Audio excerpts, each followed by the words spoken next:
Good morning. Hi, I'm Eddie Obeng, and this is How. Today I bring you a different way of looking at the world and getting on and doing stuff. That's why it's called How.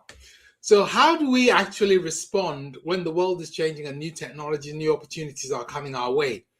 It's called MirrorMorph, and let's jump onto QUBE and I'll walk you through the people engagement tool and we'll do something interesting. So, welcome to QUBE. This is the workshop generator.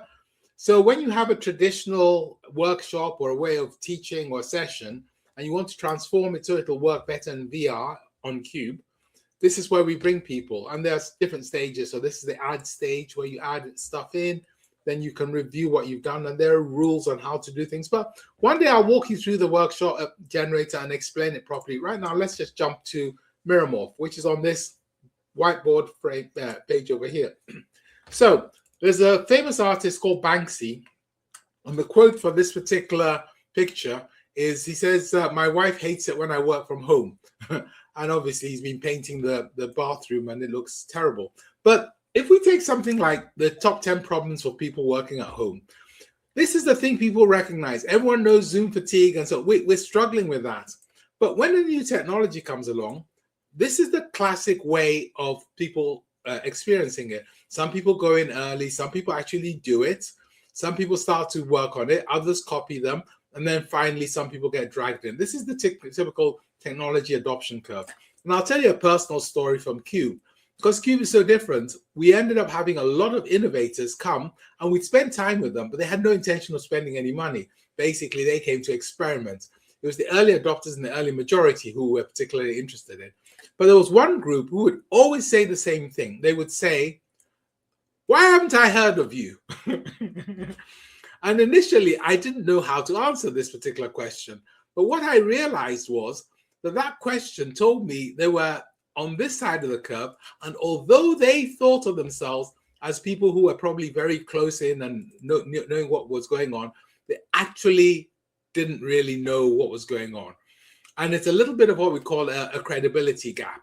Okay, what's a credibility gap? Credibility gap is the gap between where you are and where they think you are.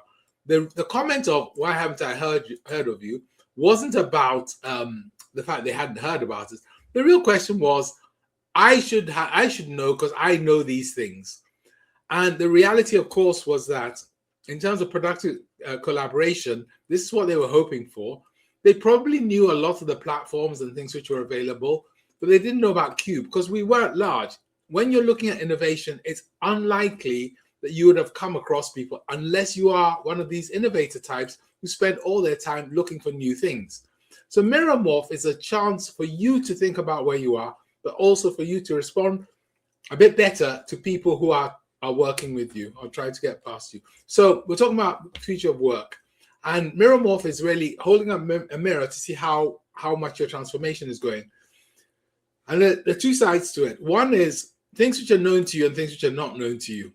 You mustn't be precious about the things not known to you, because chances are, unless you're the sort of person who spends all their time looking for stuff they don't recognize, you'll have a lot of things which are not known to you. Then there's known to the mainstream. This is best practice, benchmark. Then there's known to the disruptors, the early adopters, the innovators, the actual people doing the disruption. So if you take something like the future of work, there are many things we know have changed from the old world to the new world. I'm not going to go through this. You can read this later. But with work from home, there is an illusion which happens, which is people imagine they're actually getting work done, but they're not. And what we wanted to explain with QUBE was, rather than people being distant, they were all very close together. You basically got all the things for being able to work from home, and you avoided things like team's hair. You know, when you wake up and you just go out of bed and your hair's all over the place. I'm just joking. So what we realized was a better way to think about this was, we want to talk about productive collaboration.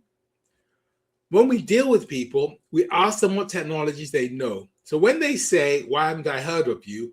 We can then explain that this is known to most people in the mainstream. Some people will know things like Babella and different ways of working, BennyGen, but things not known to you are QUBE. It's not because of a lack of credibility or the fact we're not doing things. It's just we're further away and down the curve. So of course the mainstream is not going to know anything about us, and no one's going to be reporting on us. So that's MirrorMorph. It's a way of trying to explain how a new innovation fits in other people's worlds.